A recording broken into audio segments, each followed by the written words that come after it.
Richard Burrows was taken away from court to begin what's thought to be the longest sentence ever handed to a paedophile in this country.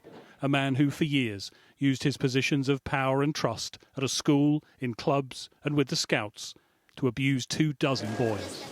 And a man who, until he landed at Heathrow last year, had evaded justice for nearly 3 decades, living in what he called paradise in Thailand, compounding the trauma of his victims. The judge described Burrows' behaviour over 30 years as disgusting and despicable. He infiltrated one family and abused 4 of their 7 children.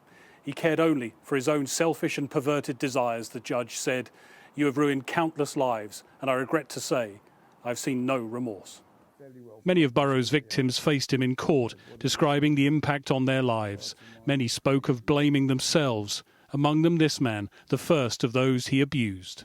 I wish I'd said something when it happened, because I feel that in retrospect, if I'd have said something, then maybe it would have stopped other people from falling into the same trap that I did.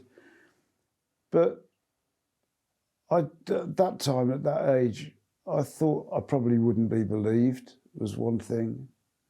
And I felt too ashamed and embarrassed and even guilty to even mention it to anybody else. So I didn't. And I regret not doing that. The judge said only Burrows was responsible for his crimes. Some of his victims died before seeing him face justice.